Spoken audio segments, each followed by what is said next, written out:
मेरे प्यारे मित्रों नमस्कार। मैं हूं आपका टीचर शिवम शुक्ला और आज मैं पढ़ा रहा हूं आपको लेक्चर नंबर 127। हम लोग पढ़ रहे थे फ्लूइड मैकेनिक्स। तो लेक्चर रहेगा 127 और हम लोग पढ़ रहे थे फ्लूइड मैकेनिक्स।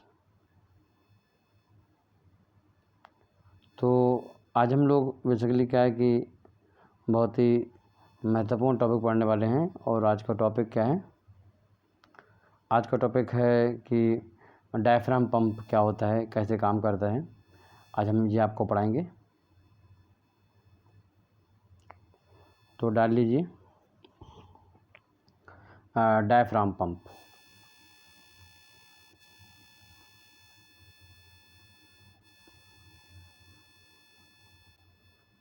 Diaphragm RAG।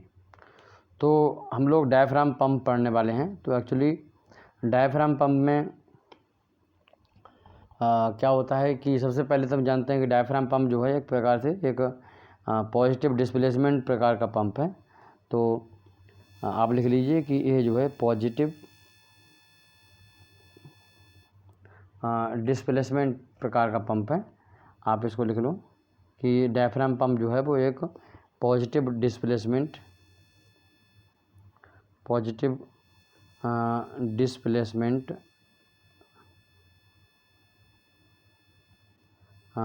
है। पॉजिटिव डिस्प्लेसमेंट पंप का मतलब है कि वो एक स्पेसिफिक वॉल्यूम को लेता है और उस वॉल्यूम को क्या करता है, पंप कर देता है। ठीक। और वो उसका जो वॉल्यूम है वो किसी प्रकार के रेजिस्टेंस से प्रभावित नहीं होता है। This is the actual meaning of positive displacement pump, क्योंकि हम लोगों ने पहले डिस्कस किया है।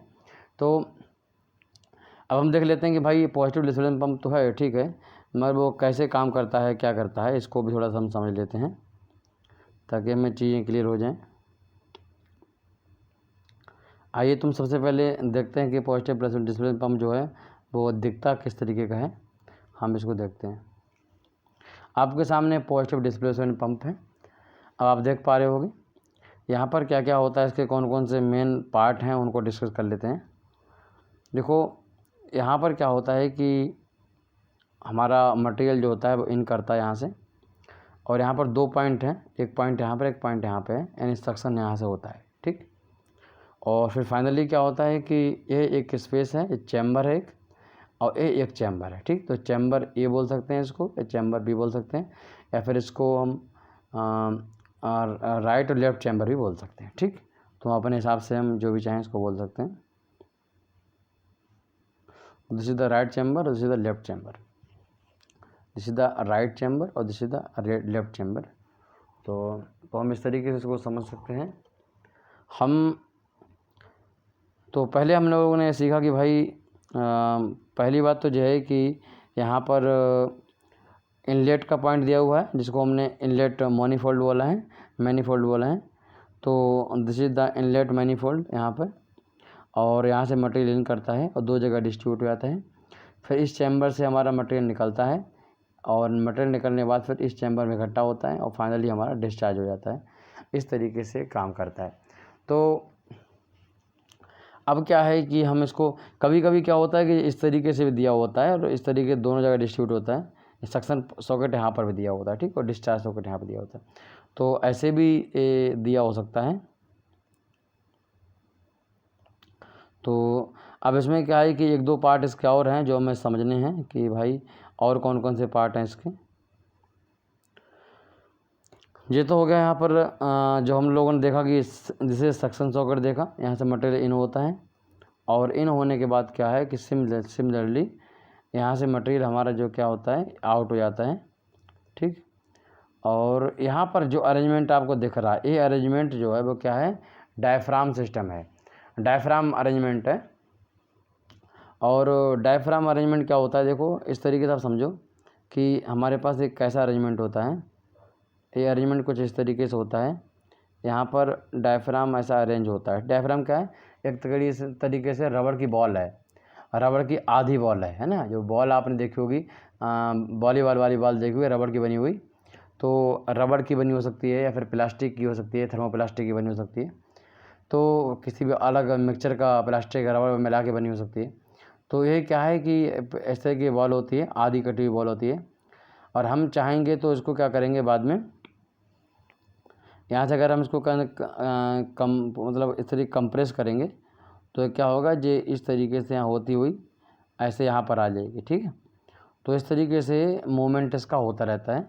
तो हम इसको प्रेस करना बंद कर देते हैं तो इस कंडीशन में आ जाती है, प्रेस करना शुरू कर देते हैं तो मालूम पड़ता है जी क्या है, यहाँ पर जो है इस तरीके से बना लेती है, आगे बढ़ जाती है, यानी जो आगे जो फ्लो जो स्पेस होगा उसको ब्लॉक कर देगी। ठीक है, तो यहाँ पर जो स्पेस है उसको क्या करती है, ब्लॉक कर देती है। तो आप समझ पा रहे होगे। हम आपको दिखाते हैं कि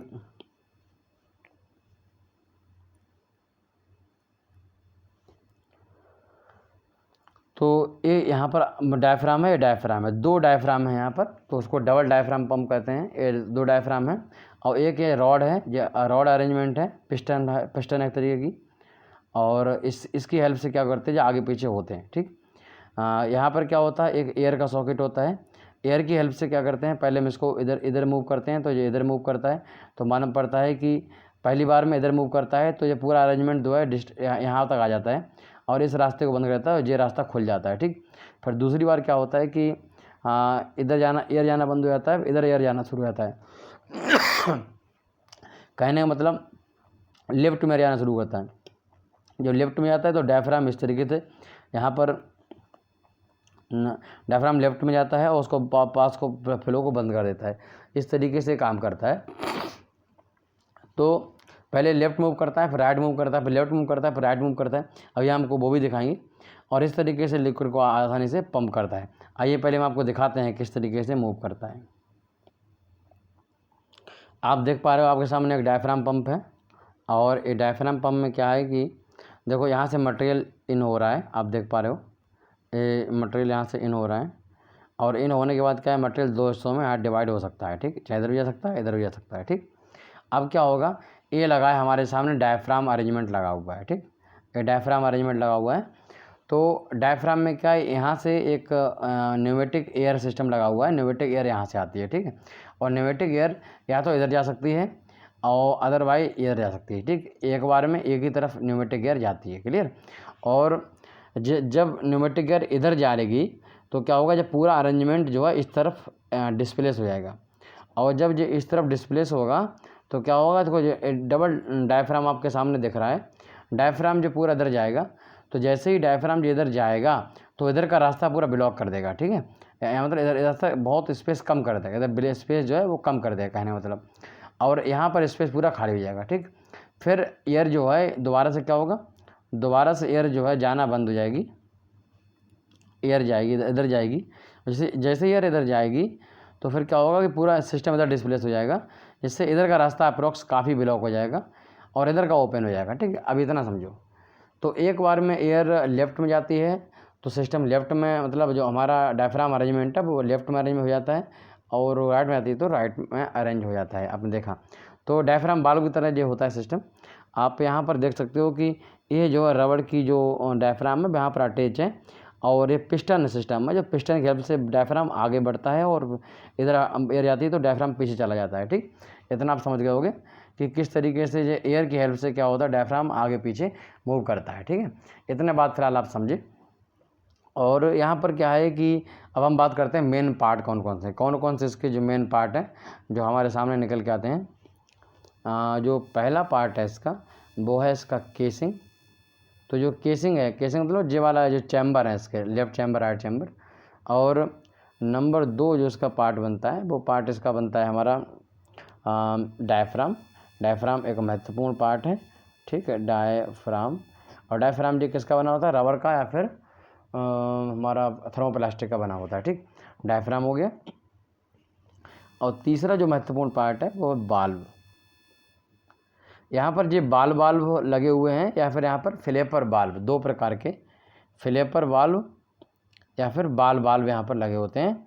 अब जो क्वेश्चन है कि भाई फ्लैपर बाल्व और जो बाल्व होता क्या है सर, तो बाल्व में सिंपल एक मतलब है कि भाई अगर हम फूंक मारेंगे तो बाल्व ऊपर जाएगी तो रास्ता खुल जाएगा, मटेरियल आगे जा सकता है। और अगर फूंक ख़त्म हो जाती है मतलब सक्शन इधर आ जाता है, मतलब जो हमने प्रेशर लग रहा था प्रेशर लगना बंद हो जाता है, तो बाल दोबारा से नीचे गिर जाएगी। और बाल ऐसा नहीं होगा फ्लो के साथ ऊपर उड़ जाए। जी यहाँ पर रुकावट लगी हुई है, आप देख पा रहे हो जैसे ही यहाँ पर रुकावट लगी हुई इससे बाल को रोकती है, यहाँ पर रुकावट लगी हुई जो बाल को आगे बढ़ने से रोकती है, मतलब बाल यहाँ पर अटकी रहती है, इस स्पेस में बाल फंसी रहती है। ठीक, तो अगर हमारा बाल्ब का मतलब बाल्ब का काम इतना ही है कि रास्ते को बंद कर देना, रास्ते को खोल देना, इतना काम है। ठीक है, अब हम देखते हैं क्या हो रहा है, एक्चुअली हो क्या रहा है। ठीक, अब देखो ध्यान से, जिस टाइम ये डायफ्राम पीछे जाता है, ध्यान दो, मतलब ये रास्ता खोल देता है। ठीक, जब ये रास्ता खोल देता है तो क्या होता है कि वहाँ पर एक्चुअली देखो क्या होने वाला है, मैं बोल रहा हूँ कि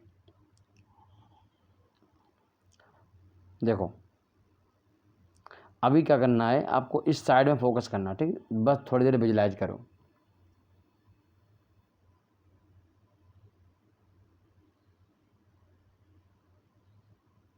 अब देख पा रहे हो, ये जैसे ही चैम्बर में एंटर करता है, डायफ्राम जैसे चैम्बर में एंटर करता है, बाल जो है रास्ते को बंद कर देती है। ठीक, मटेरियल इन तभी होता है जब हमारा जो पीछे को जाता है, ध्यान से देख लो, एक तरफ देखो, मटेरियल इन तभी करता है इसमें जब डायफ्राम पीछे जाता है। ठीक, और जैसे ही डायफ्राम आगे आता है, मटेरियल जो इसमें एंटर कर गया था वो बाहर निकल जाता है। क्लियर, जैसे ही डायफ्राम पीछे जाता है, मटेरियल इसमें एंटर कर जाता है। देखो नीचे वाला सक्शन जो बाल्ब है, इसका सक्शन बॉल बाल्ब है, वो क्या करता है, फ्लो को खोल देता है, मटेरियल को आगे जाने देता है। ठीक, फिर क्या होता है, जब मटेरियल आगे चला जाता है, फिर जैसे ही आता है, फिर उसके बाद जब वापस इधर आता है तो फिर क्या होता है, प्रेशर लगता है, और जो बाल्ब क्या होता है यहाँ से बंद हो जाता है, और इस प्रेशर की हेल्प से जो उसमें लिक्विड भर गया था वो ऊपर डिस्प्लेस हो जाता है। ठीक, ऊपर जाएगा तो बॉल पे, ऊपर वाली बॉल पे एक प्रेशर लगाएगा, इससे लिक्विड निकल जाएगा। इसको बहुत ध्यान से देखो, बहुत ही महत्वपूर्ण टॉपिक है, इसको दोबारा समझ लो। सिर्फ हम एक साइड में अभी फोकस कर रहे हैं। देखो जैसे ही हमारा डायफ्राम पीछे जाता है, जैसे ही पीछे जाता है तो काफ़ी यहाँ पर स्पेस बन जाता है। स्पेस बन जाने की वजह से यहाँ पर वैक्यूम क्रिएट होता है, और वैक्यूम क्रिएट होने पर बाल जो है ऊपर उठती है, और फ्लो ऐसे ही ऊपर आ जाता है। ठीक, जैसे ही पर दोबारा से वापस इधर आता है डायफ्राम, एक प्रेशर पहले होता है, और उससे सक्शन वाल्व क्या होता है, बंद हो जाता है, क्योंकि उसका मूवमेंट बाहर की ओर होता है, लाइन बंद कर देता है, और इधर करते हैं तो जो थोड़ा ऊपर उठ जाता है, जिससे जो अंदर का लिक्विड भरा हुआ था वो डायफ्राम उसको कहते हैं कंप्रेस करता है, उसको बाहर निकाल देता है। इसका जस्ट उल्टा जो होता है इस साइड में हो रहा होता है, आप समझ पा रहे होगी। इस साइड में जब पिस्टन इधर जा रही होगी, मतलब लेफ्ट में आ रही होगी, तो उस समय खाली कर देगा, मतलब मटेरियल फेल हो जाएगा। यानी कहने का मतलब एक टाइम में या तो इधर से लिक्विड आ रहा होगा या फिर इधर से लिक्विड आ रहा होगा। ठीक, एक टाइम में या तो लिक्विड जो इधर से आ रहा होगा या फिर इधर से आ रहा होगा, लेफ्ट से आ रहा होगा, राइट से आ रहा होगा। इस तरीके से हमारा मटेरियल क्या होता है, इसमें ट्रांसफ़र होता रहता है। हम इसका यूज देख लेते हैं। जो डायफ्राम वाल्व है उसका यूज जो है कहाँ करते हैं, देखो, use to make air pump for the filter on small fish tank. तो स्मॉल फिश टैंक में जो पंप, एयर पंप बनाने के लिए हम इसका यूज करते हैं। और number 2, suitable for the discharge pressure up to 1200 bar, इतना प्रेशर यहाँ से मिल जाता है। और इसके बाद जो है can be use to highly viscous liquid, काफ़ी ज़्यादा विस्कस लिक्विड है उसको भी पंप करने में हम इसका यूज करते हैं। दूसरा यूज है इसका। Can be use to make artificial heart बनाने की जो हमारा सिस्टम है वहाँ पर भी हम इसका यूज करते हैं। Can pump corrosive flammable liquid, अगर कोई लिक्विड ऐसा है जो कोरोजिव है, जैसे कि एसिड वाला है, एसिड्स वगैरह हैं जो कि किसी मेटल पे अगर हैंडल करेंगे तो मेटल को ख़राब कर देंगे, तो वहाँ पर हम इजीली डायफ्राम पंप से उसको पंप कर सकते हैं। क्यों, हाई प्रेशर से कर सकते हैं, कंटिन्यूसली हम उनको अप्रॉक्स जो फ्लो है वो कर सकते हैं, रेजिस्टेंस वगैरह कोई प्रभाव नहीं पड़ता। और नंबर 2 महत्वपूर्ण बात यह है कि वहाँ पर कोरोजन किसी प्रकार से नहीं होता, मेटल लॉस हमारा जो है नहीं होता है। ठीक, तो ये बात समझने वाली है। तो ये आपने देखा काफ़ी अच्छा है यहाँ पर, तो इसमें आपने देख लिया भाई, समझ गए। और एक इसमें आपने देखा होगा कि जो गाड़ी वगैरह पे पेंट किया जाता है ना, पेंट, गाड़ी वगैरह पे जो पेंट किया जाता है, तो पेंट करने के लिए वो पेंट गन यूज करता है। तो उस पेंट गन में भी किस प्रकार का पंप यूज होता है, तो डायफ्राम पंप वहाँ पर यूज होता है। ठीक है, तो डायफ्राम पंप के जो यूज हैं जो आपने देखे, बेसिकली हम कोरोजिव फ्लूइड को हैंडल करने के लिए इसका यूज करते हैं। ये महत्वपूर्ण इसका रखना, एग्जाम में आएगा तो यही टिक लगाने का। और नंबर 2 क्या है कि अगर पेंट इंडस्ट्री में पूछे तो पेंट इंडस्ट्री में इसका यूज करते हैं हम। और जो गाड़ी वगैरह पर पेंटिंग करने के लिए हम यूज करते हैं पेंट गन, वहाँ पर हम इसका यूज करते हैं। तो ये काफ़ी महत्वपूर्ण इसका एप्लीकेशन है जो आपने देखा। तो काफ़ी चीज़ें समझ गए हो गया। तो इसको हम देखो सबसे पहले बात करते हैं कि किस प्रकार का पंप है, तो पॉजिटिव डिस्प्लेसमेंट पंप है। पॉजिटिव डिस्प्लेसमेंट थ्योरी पे काम करता है। डायफ्राम इसमें मेन पार्ट है इसका, डायफ्राम सिस्टम पे काम करता है। तो दो प्रिंसिपल लिखोगे, डायफ्राम सिस्टम पे काम करता है और पॉजिटिव डिस्प्लेसमेंट पंप है। ठीक, फिर उसका स्ट्रक्चर लिखना है आपका। तो आप लिखोगे भाई इसमें कि इस तरीके से चैम्बर होता है, लेफ्ट चैम्बर होता है, राइट चैम्बर होते हैं, मैंने आपको बताया। और उसमें फिर डायफ्राम, डबल डायफ्राम होता है। और सक्शन, 2 सक्शन वाल्व होते हैं, फिर फ्लेपर वाल्व होते हैं, या फिर और 2 डिस्चार्ज फ्लेपर वाल्व होते हैं। सक्शन लाइन होती है और डिस्चार्ज लाइन होती है। ठीक, इस तरीके से लिख सकते हो। ये पार्ट कंस्ट्रक्शन हो गया। वर्किंग वही लिखोगे कि एक बार में जब वो न्यूमेटिक एयर की हेल्प से क्या करता है कि डायफ्राम हमारा इधर उधर मूव करता है। मान लो लेफ्ट में अगर डायफ्राम मूव करता है, लेफ्ट में अगर डायफ्राम मूव करता है एक टाइम में, तो उसमें राइट में क्या होता है, एक स्पेस खाली हो जाता है। इस वजह से क्या होता है, वहाँ वैक्यूम बनता है, पार्सल वैक्यूम बनता है और हमारा मटेरियल सक करता है राइट में। ठीक, और सक करने के बाद फिर क्या करता है, मटेरियल अब जो हमारा पिस्टन है दोबारा से राइट में जाता है। तो जैसे ही जो माल भरा हुआ था राइट में, वो पंप डिस्चार्ज हो जाता है प्रेशर की वजह से। ऐसे ही उधर चलता है। इस तरीके से प्रक्रिया चलते रहती है। ये वर्किंग हुई, यूज के बारे में मैंने आपको बता दिया। तो यही इस तरीके से डायफ्राम पंप क्या होता है समझ में। डायफ्राम सिंपली डायफ्राम सिद्धांत पे काम करता है। तो काफ़ी समझ में आ गया होगा। फिर मिलते हैं, नमस्कार। और कमेंट बताइए कैसा लगा लेक्चर, आपको डाउट क्लियर हो रहा है या नहीं हो रहे हैं। फिर मिलते हैं, नमस्कार।